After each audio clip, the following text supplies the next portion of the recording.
Yeah, yeah. Now I'm talking about young shakes. I want to represent Jesse James. And this for my city. Hey, I do it for my city. Dog, I don't plan on going down. If he think I'm going down, then he gone first round. For my city, dog, I ain't never. Hello, this is Lacy L Jr. of Rice Fame Group, welcoming you to chat with HBCU Champions Season 2, Episode 18, featuring head coach Anuk Christiansz from Alabama State University, whose men's tennis team won the 2023 SWAC Championship. Congratulations and welcome to the show, Coach. Thank you so very much, and thank you for having me. I'm super excited. Oh, yes, sir. We're excited, too. Can you please tell us a bit about yourself, including about your coaching experience? Yeah, I'll be glad to. So I played college tennis here at Alabama State, and I'm a graduate of Alabama State. And I started my coaching career at Auburn University, Montgomery. And I won seven or eight national championships there. And from there, I took a 2 year, I think it was a 2 year break or a 1 year break.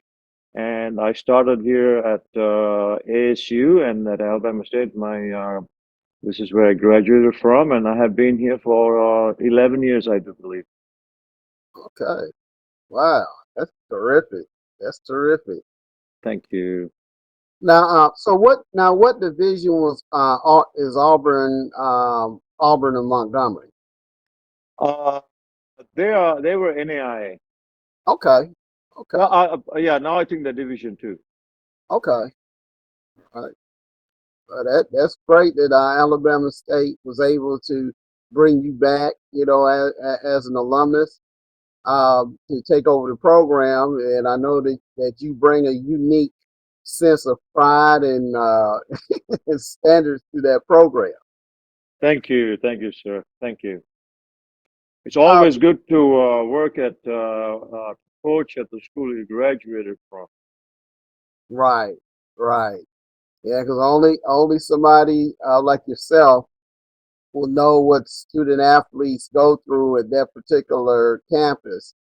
Unlike, let's say, if I were to come in to be the head coach, I would not have an idea, immediately what it's like to be a Hornet or anything else. So, that's great that they brought you in.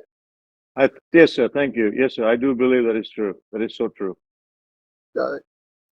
Well, can you tell us about your team? Who were your key athletes and what were some of their accomplishments this year? Let's see. We had a strong men's team, sir. And I think we had a boy from South Africa whose name is Ruan Dupreez, and a boy from Nepal, his name was Sam Bachnaria. And they have done extremely well.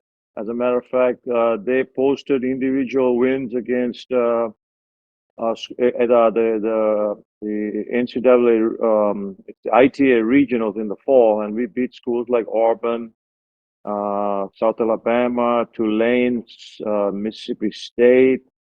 Let's see, Mississippi State, and let's see, some South. Yeah.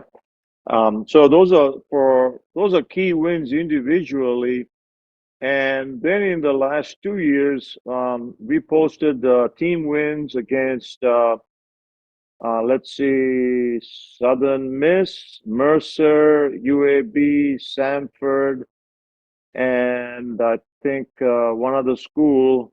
And those were key wins for us, sir, because in the past few years when I got here, we just were lucky to just get a few games and a few sets. But now here we are 10 years later, and now we are knocking on the door and beating these teams ordinarily that we would just didn't have a chance at winning. So those wins were in small ways, small victories, but in also on the other end, they were really big victories for us. Okay. All right. Well, what can you tell us about your conference and overall the competition that you faced this year? So when I first got here, I felt like our conference wasn't very strong. Even though we didn't really have a strong program, it took me quite a few years for me to actually build two teams. And over the years, I have noticed that the competition has gotten stronger and stronger and stronger, which I really am excited about. And then we have added a few teams, and I think all the coaches are now trying to get stronger. So the SWAC, I think, hope it's a possibility that a few other teams might join the conference. I don't know. I think so. It's possible, and I think this will make the conference stronger. So Okay. So the last couple years, you ushered in like Bethune Cookman and Florida A&M, who came out of the MEAC. yes, yes. Okay. And I'm super excited that they joined our conference. It's going to make our conference stronger. And I think many years ago, maybe 20, 25 years ago, I think all Division One teams they just had tennis just to fulfill the NCAA obligations. But now it's not the case anymore, where every single team is tough in Division One, in every single team. So which is good. Okay. Okay. So just give us a comparison. You did win national championships at Auburn, Montgomery. What's the difference between the NAIA and the NCAA as far as the commitment to tennis from the institutions and, and the level of play? Because there are certain sports. I've interviewed some track and field coaches, Yeah. and like I told, some of the conversations we've had, and track and field is one of those sports that no matter where you are, no matter what division, if you're fast, you're fast. Times don't lie. Same thing. I interviewed. I'm sorry. I interviewed one of the top bowling coaches in the country, and same thing there. Surprising that HBCU was right there among the top bowling programs, but same thing. You have bowling on different levels, and even for the NCAA, they don't have divisions when it comes to the bowling championship. So, how does that work as far as tennis, the level of competition, or the level of talent competition? So I can just speak for Auburn Montgomery, Mhm. sir, is that the teams that I had, they were very, very strong. Just to put it in perspective, I think the last year that I was there, my number 5 player, he ended up leaving after 2 years and went to University of Georgia, and he played like number 1 or number 2. But the team was very strong, but our depth in the whole league was not so strong. Now in the NCAA Division One, the top 30, 40 teams are all so very good. So that is the biggest difference. And then also the commitment from the school to, I think, on a financial standpoint, is stronger in Division One. Okay. Okay. All right. Well, that puts a lot of things in perspective as far as tennis, and so I hopefully those who are listening or watching will have some type of understanding for that. Yes, yes, yes. Thank you. So tell us about your postseason. So, we won the conference championships. We, of course, we'll always play a seeded team because we don't have such a high rank. So we played Mississippi State, and I think they were the top 15 in the nation. I think they were 14 or 15.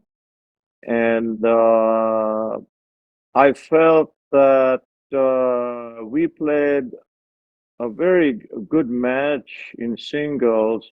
We start off the matches with the 3 sets of doubles, and I don't think we were as competitive. But when it came to the singles, I thought we had a stronger showing in the singles, and so I was happy to see that our players had a really good postseason against Mississippi State, and I know they respect us because they can see by our results how well we have done this past 2 3 years. Uh, I think that they are maybe a couple of levels higher than us, but at the same time, we competed really well against them. It was not a blowout by any stretch of the imagination. It was a fight every single point. Wow, that's great to hear. That's great to hear. So Thank you. what is the what's the format like when you get to the NCAA's, and how many athletes can you take? Uh, I'm not sure about how many athletes you can take. So the format is always the same. You start off with three sets of doubles, and you just according to your rank, you go 1 2 3 sets of doubles, and then let's say you win two of the doubles, you get 1 point, and then you start the singles. So whoever team has won the double point starts off with 1 point, and then you play six singles matches. And so now at any point, if you win three of the singles plus the doubles, it equates to 4 points, and then you win the match.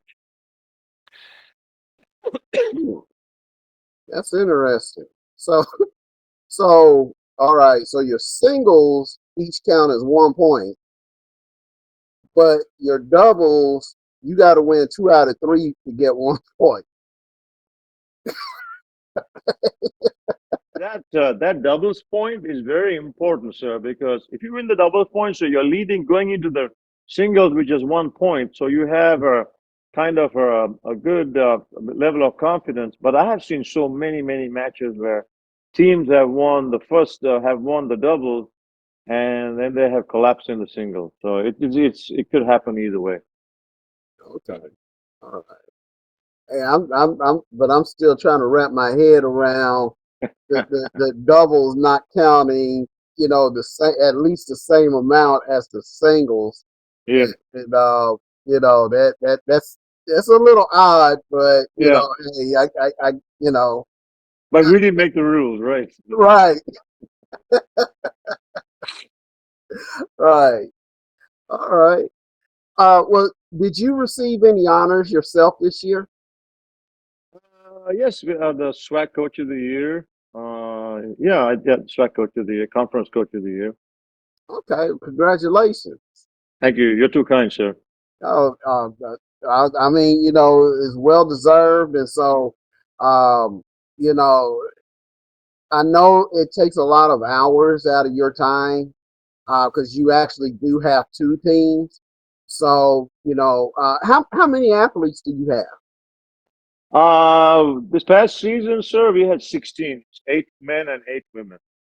Okay, okay, and so, even with 16 athletes, it's 16 different personalities that you have to deal with as a coach. No kidding. Yes.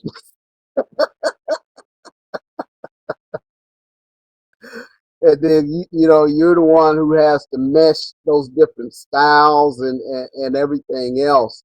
So you are to be commended, and it's good that you won the coach of the year for the conference. Is that something that's voted on by your peers, or is that something that you receive based on your team winning? I think it is based on my team win and probably the conference office after the championship. They determined that. Hmm. So, yeah. I don't put too much merit into that. I just happy that the team wins.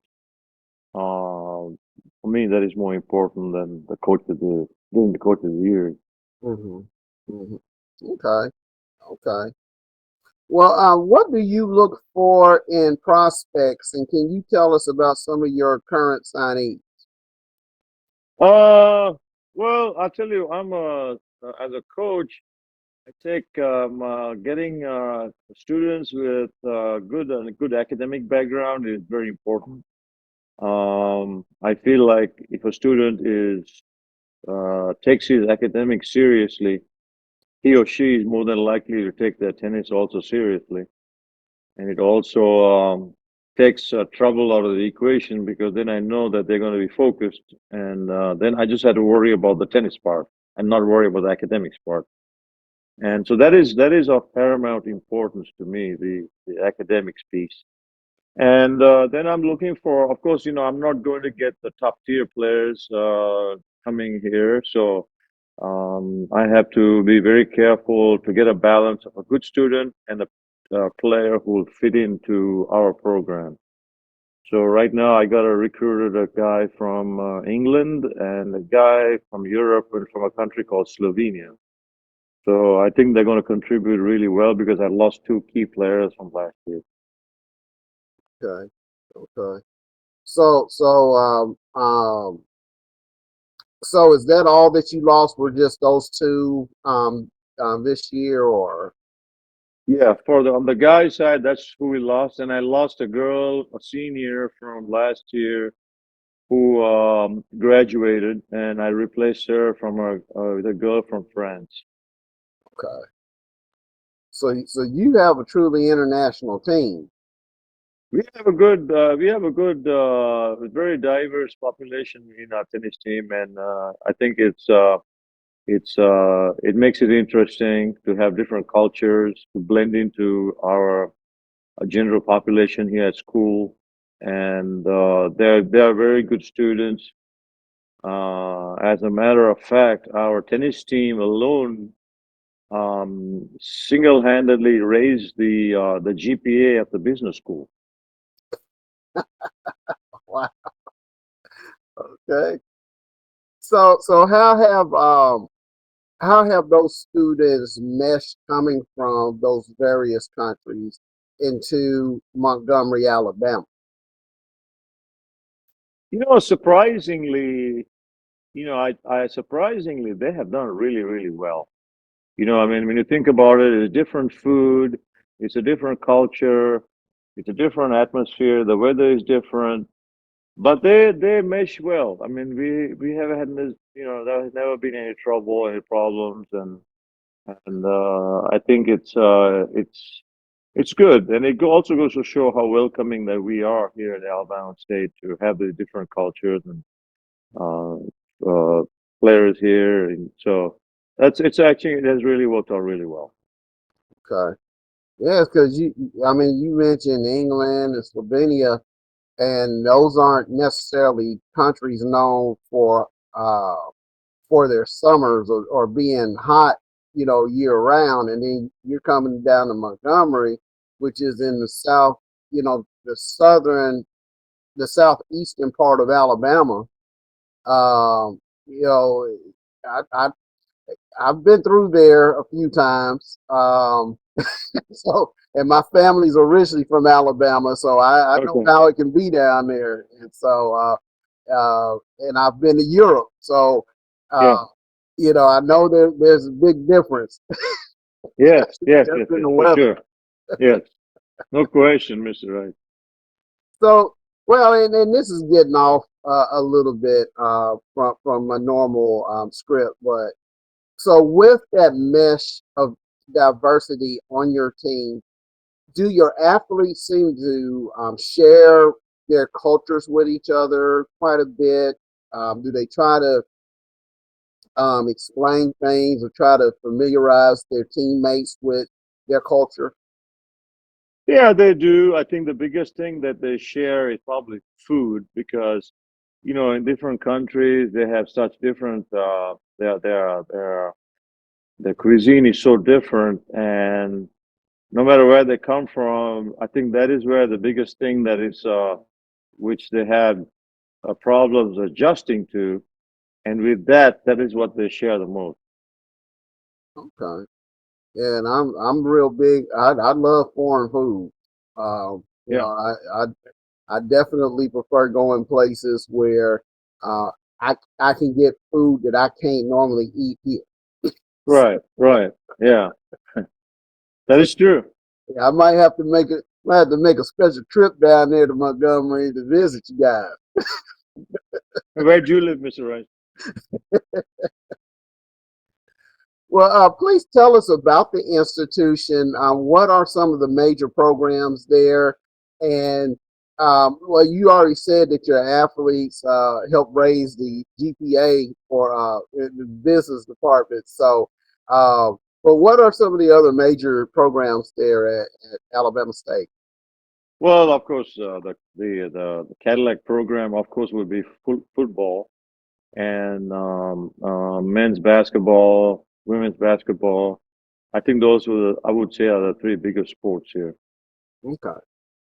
Now, well, actually, I'm getting more onto the academic programs there at Alabama State. Uh-huh. What are your biggest academic programs there? Academic programs, probably the business school. I think the business school, probably the education department, and probably the physical education department, which falls under education. Okay, okay. So if I'm a tennis player, I'm pretty good, and I want to walk well, and let's say that more I'm interested in going to Alabama State for the business program. How do I approach you about maybe walking on? Oh, well, you could just come into my office and say, Coach, introduce yourself and say, hey, I would like to try out for the team. And, I would ask them what their background is. And as far as tennis goes, I would encourage them to try out. And if I think the level is too low, I would just kind of say, hey, listen, your level might be a little low for college, but maybe you should try to just play on just as a club sport. Okay. So is that a club sport that you have there at Alabama State? We don't have a club sport here. We don't have such a big population now. I think at bigger schools, I've heard like at University of Alabama, they have that as a club sport. We do, we I mean like invariably we have students who come say, "Hey coach, can we play on?" I said, "Of course y'all can play. Come and use the courts anytime." Mhm. Actually, I will encourage you to keep playing. And if I feel like the level is at a level where they could try out, I give them a chance. Mhm. And of course, they are more than welcome to try out. Okay. Okay. Well, this is what I'm about to ask is a little different as well. Um, I guess two sports that people will kind of equate to tennis um, would be, I guess, badminton and maybe Uh, pickleball. yes. So now, h- how do those athletes translate when it comes to tennis, or how does tennis translate to those sports? Because I believe I'm not sure if it's Division One, I believe, but there is badminton championships on one of the NCAA sports, maybe. Possibly. So I haven't, though I think that maybe I haven't heard of badminton. Now I Mhm. know they have a game sport called squash, Oh, and yeah, and that sport is usually played in the Northeast with Ivy League, mhm. and I haven't seen personally badminton played as a college sport. That they could be there. I'm not sure. I'm sure you might know about Okay.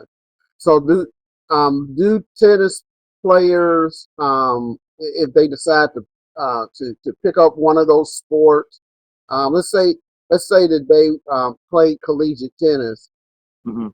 but their skill level wasn't to the point where they were ready for the pro level. Hmm. Could they possibly transition over into pickleball or badminton or even squash? More than likely, the easiest would be pickleball. I think squash is another game of a lot of skill. they won't. I don't think they could adjust into squash. And badminton also is another different skill level. Badminton might be easier, and pickleball will be probably by far the easiest. Okay. Okay.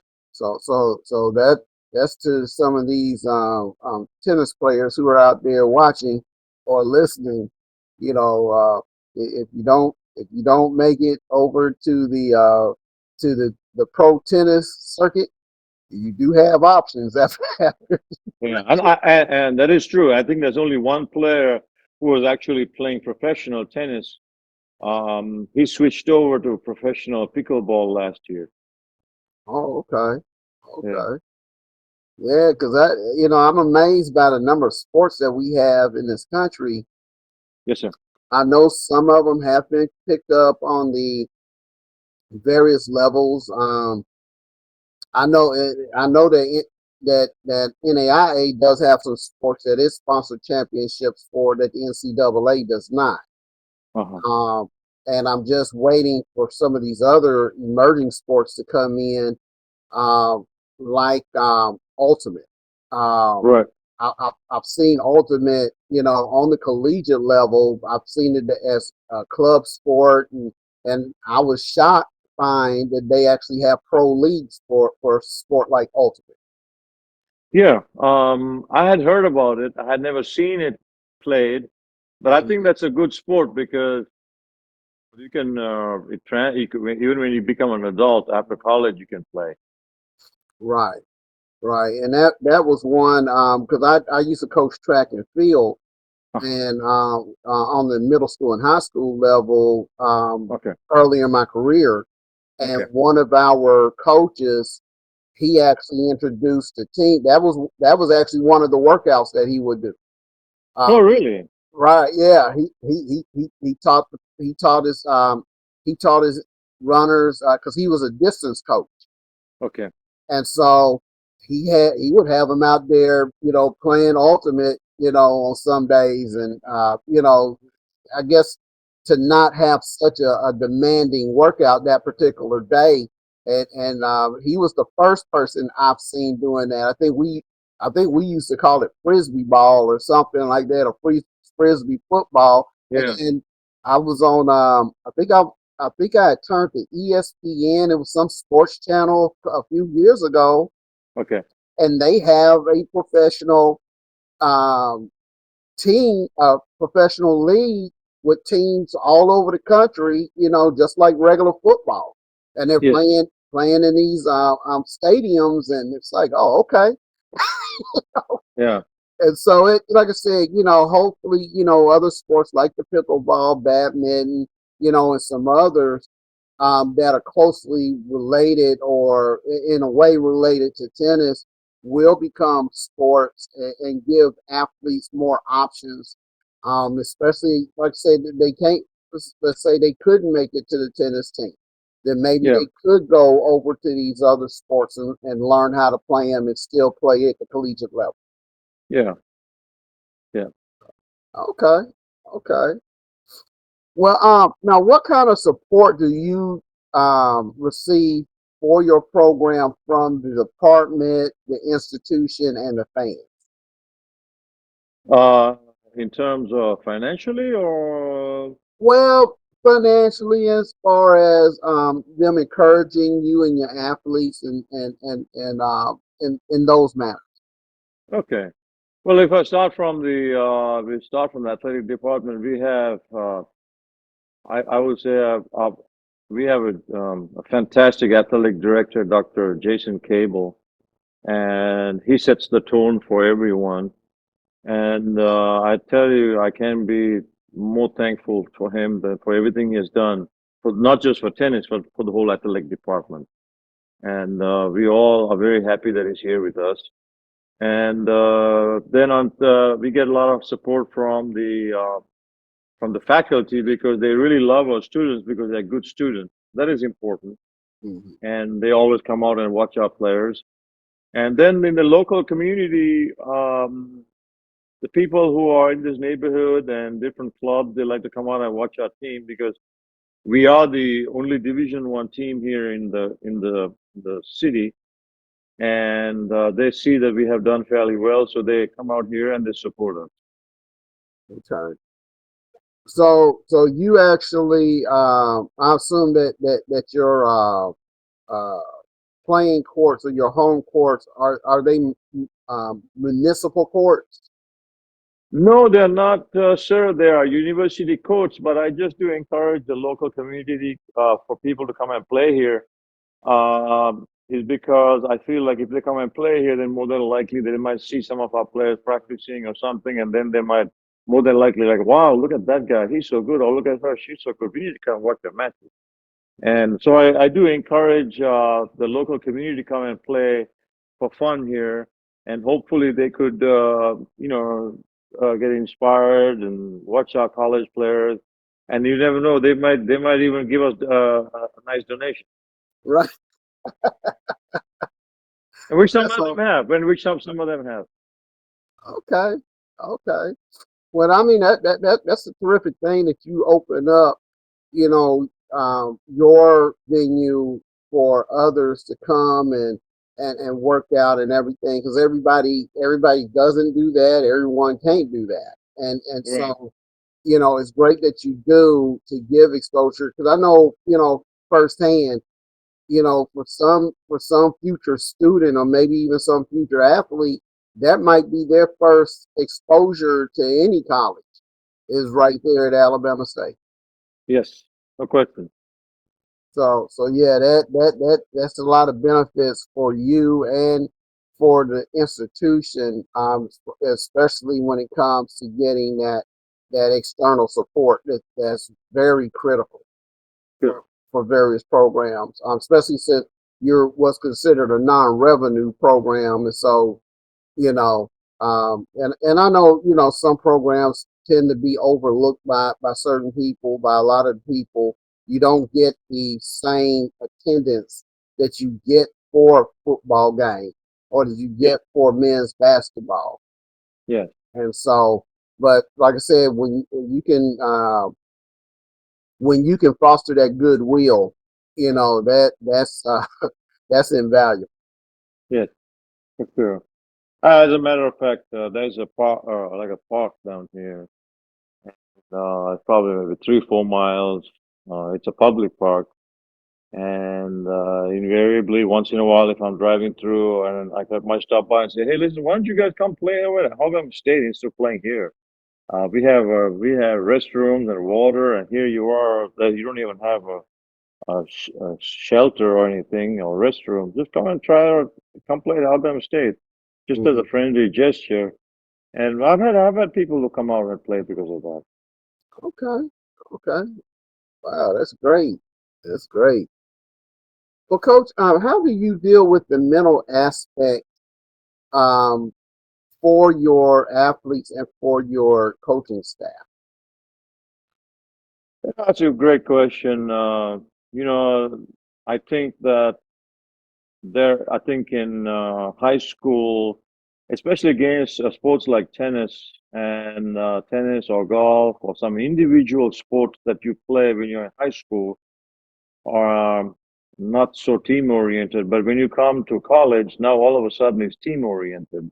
And now a college player who may have done really well in the juniors, they come to college and now they have to compete not just for their team, but for themselves, for the scholarship, for the university, for their team. And so there's a lot of pressure. And it has a delicate balance there in how you handle them. And I think just to encourage them and to support them and not to look down on a loss here or there, but just to keep telling them, listen, you keep grinding and it's going to come. You just have to pay your dues. You have to understand that I could be a better player than you. You will have to get back to the drawing board, try to figure out why you're winning, why you're losing. But the most important thing is for them to know that you support them, even though you lost a match. Because uh, in tennis, let's say the number three guy who's playing three singles, if he loses a match, a couple of matches, you got to, and he could get down a little bit, but you got to keep him up because you're going to need him down the road. And so that is the biggest thing is to keep supporting them. Mhm. Okay. Okay. So now, as far as your coaching staff, do you have multiple assistant coaches, or is it primarily just you? Or I just have one assistant coach who's an associate head coach, and that's it. We're a little bit. We need to have another coach, and I think that might happen down the road because when you talk about men's tennis and women's tennis, it's two totally different teams, and it has to be handled in two totally different methods for the most part. And so we just go back and forth. I do the women's team sometimes, and then the he does the men, and we back and forth. We try to switch it up. so do the men and the women play the same number of sets, or do the women? Okay, so they do. They do. Okay, and what is it? Is it 5 sets? No, Oh, up to five sets. we just play the best of three sets in the singles. Oh, okay, Yeah. okay. Now, is it the same way in the doubles? So in the doubles, Mr. Rice, it is just play one set. Oh, okay. Yeah. Well, now that 1 point makes some sense now. Yeah, because it Okay. goes quicker. Yeah. Okay. Yeah. All right, that makes sense because I'm thinking initially that you playing, 3 sets, and then the best out of the two best out of three get the 1 point. But since you're just playing 1 set each for those three, Yeah. that makes a lot of sense now. Yeah. Yes. Yes. I should have clarified that with you. I don't know. I mean, it's all good because I'm saying it was just it was one of those things that I said, it seemed odd initially, but now it does make a whole lot of sense. It does Yes. make a lot of sense. Okay. So what's the maximum capacity that you could possibly have as far as tennis players? I'm not. You mean on the team? Yes. Mm-hmm. I'm not quite sure. Think I like to think it is 14. Okay. Yeah. Okay. And We've so, never carried that much. We never carried that many players. I think the most I've had is like 8 or 9. So I'm not sure. okay. Okay. And so, and this is one thing I've talked to high school coaches about because I did coach on the collegiate level, and Yes. uh, and and and coming to the collegiate level, some of the preconceived notions that I had about recruiting and things like that went right out the window very quickly. So, Yeah. because and I guess it's depending on your program. I know there are some programs, let's say in track and field, that might have like 100 athletes. I personally know some programs that are like that, and so they're able to develop some athletes to come up. But then on your some other even large and small programs, they don't have that luxury. You have to come in ready to play. So Exactly. how much development takes place in your program, or is it that they have to be ready and you just have to refine their skills? It's a great question, and I tell this to my players already. This is that I especially tell them when you're in Division One, you already have to come with a set of skills that you should be able to compete. And even as a freshman, because the squad is so small and the scholarship numbers are smaller, that you have to be able to contribute right off the bat when you come in. Mhm. This is not a sport where you're going to develop and maybe the last year you're going to start contributing. You should, as a freshman, you should be able to make a dent into the lineup. Hmm. Okay. So now, how many? Because there are limits as far as scholarships in every sport in the NCAA. Right. What's the limit for tennis? So for tennis, it is 4.5 scholarships. for men. Okay. And then on the women's side, it is 8 because of Title IX sport, Title IX issue. Okay. So since you have 8 on both sides, you can pretty much give your women full rides versus the men's side where you have to divide scholarship. Yes. Okay. Okay. So that is very important for people to know as well that there are differences, and Sure. so that's something to consider because that once again those preconceived notions that I had when I was a middle school and high school coach, and then Hmm. coming to the realization once I transitioned to college, it's like yeah, you have 50 something athletes, but you only have maybe about 20 scholarships. People aren't getting full rides. Right. Right. Yeah, Right. and Yeah. I think they told. In fact, one of the programs told me the only way they would give, and this was track and field, the only way they would give a track and field athlete a full ride if that athlete has the skills to come in as a freshman and go to the NCAA and score points in all 4 of their events. Yeah. That makes quite a bit of sense to me. We very rarely give on the men's side a full scholarship. It never, hardly ever happens. Uh, so we have to split it up among 7 or 8 players. Okay, all right. Well, who are the biggest influences in your career? Uh,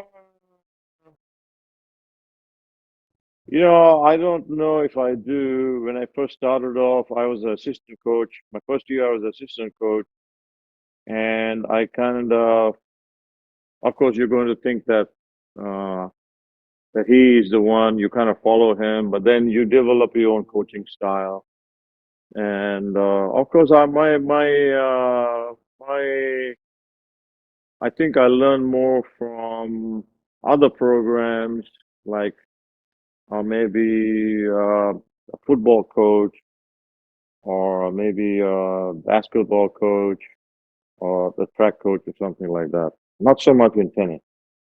Um, but I'm definitely I would say that I'm a student because every day I want to learn, and I never claim to know everything about the sport. I would say till the day I retire, I'm learning, and I want to learn, and I want to keep getting better. Okay.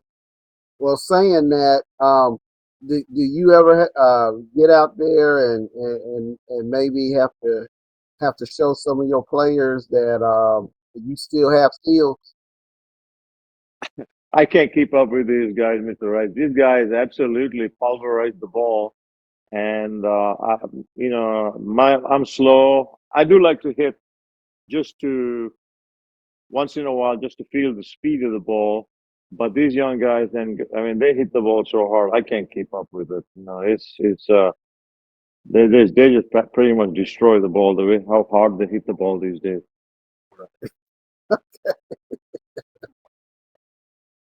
Okay. Well, Coach, as we get ready to wind down, this is the time in the chat that I give coaches a chance to shout out anyone who they want to recognize. So, is anyone who you personally want to recognize, go ahead and give them a shout out. Oh, definitely a shout out to my athletic director. He is by far. Uh, I look up to him on a day-to-day basis. Everything that he does for us, the athletic department, Dr. Jason Cable, if you're listening in, and also my assistant coach, who is now the associate head coach, Richard Simon. And those are the my go-to guys. I absolutely love both of them very, very much. And yeah, that's it. Okay. All right. Well, Coach, I said time for us to wrap up, and I really appreciate you coming on. So I do want to thank you for coming on, Coach Christiansz, and we do hope that you and your program continue to succeed, and we will definitely follow your development. And we also want to thank you, the viewers and listeners, for coming and supporting this episode of Chat with HBCU Champions. Please visit ricefamegroup.org for more information on replays and more HBCU information. And please have a blessed week. Thank you, Mr. Lacy, for having me. It's been a pleasure. Yeah. Now I'm talking about young shakes. 502 represent Jesse James. And this is for my city. Hey, I do it for my city. Dog, I don't plan on going down. If he think I'm going down, then he gon' first round. For my city, dog, I ain't never been a chump. And if he thinking I'm a chump, watch him get his head lumped. For my city, dog, I don't plan on going down. If he think I'm going down, then he gon' first round. For my city, dog, I ain't never been a chump. And if he thinking I'm a chump, watch him get his head lumped. For my city, cause I feel like I love her so much, like I owe her so much for supplying her touch. I will always respect her, I will never neglect her. Bet you hear her naming like every one of my records. No, I'm not stunting, ain't no future in your frontin', right? Gotta get this money, watch me get it all night. Planet flying, top flight, higher than space stations. That's why I gotta grind, cause I need it and I hate waiting.